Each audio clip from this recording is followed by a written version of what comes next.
बिस्मिल्लाहिर्रहमानिर्रहीम। अस्सलाम वालेकुम मेरी यूट्यूब फैमिली, क्या हाल चाल है? तबीयत से ठीक है? अल्हम्दुलिल्लाह असी भी ठीक है। अल्लाह पाक तुहानू खुश रखे, आबाद रखे, जिथे रहो हंसते मुस्कुरांदे रहो। इसे नेक दुआ दे नाल व्लॉग करने आ स्टार्ट। सुबह का टाइम है, मैं खिलारा कुंज के हुण झाड़ू देंदी पई आ ते हुण बनाना नाश्ता, क्योंकि बच्चे थोड़े लेट उठी जे, मैं भी लेट उठी जी हाँ। इस वास्ते जेह्ड़ा ना हुण नाश्ता बनाना। मैं कहा चलो जेह्ड़ा ना गंद बरूद जेह्ड़ा ना ये पहले मैं कढ लवां,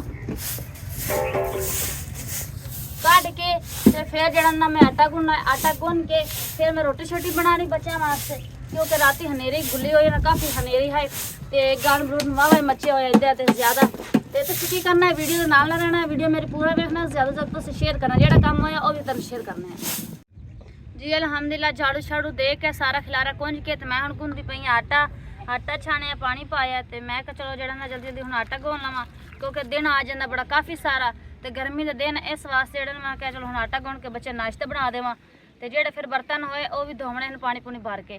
ते तुसीं नाल ना रहना, वीडियो पूरा देखनी ठीक है, ते जेड़ा काम होया वो भी तुहानू शेयर करने हैगा।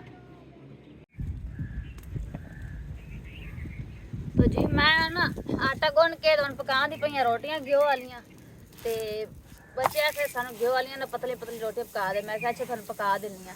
काम कुम निबेड़ के ते मैं रोटी पकां दी पई ते फिर बनाने ने आंडे ते खा पी के फिर जेड़ा ना बर्तन धोने ने। ते तुसीं नाल ना रहे, जेड़ा काम होया वो भी मैं तुहानू शेयर करनी है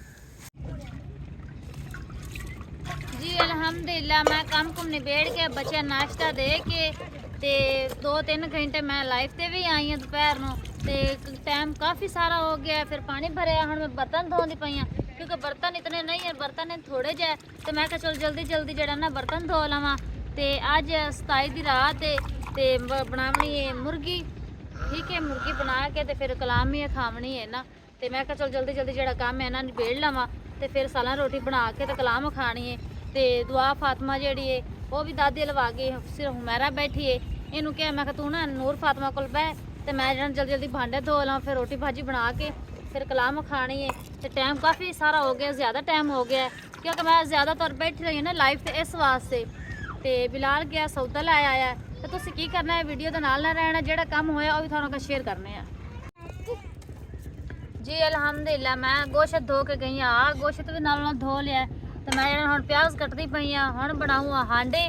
तकरीबन काफ़ी टाइम हो गया, तो छुरी भी तेज़ है, तो मैं डर डर के प्याज कटदी पई। मैं कहनी किते हाथ ना लग जाए, क्योंकि काफ़ी ज़्यादा टाइम हो गया। तो मानो बिल्ली उठी जी खलोती, मानो बिल्ली भी हुण तंग करसी, क्योंकि माशाल्लाह जेड़ा ना सुबह की सुत्ती हुई है तो हुण उठी जी है, क्योंकि इन्हें भुख लगी हुई ना, तो इन्हें फीडर सुबह का नहीं पीता, सुत्ती जी रह गई है। तो अच्छा तुसीं की करना है कि नाल ना रहना, वीडियो दे जेड़ा काम होया वो भी तुहानू शेयर करने हैं ठीक है। मैं अली प्याज प्यूज कटदी पई हाँ, तो सालन बनाया वो भी तुहानू शेयर करने हैं।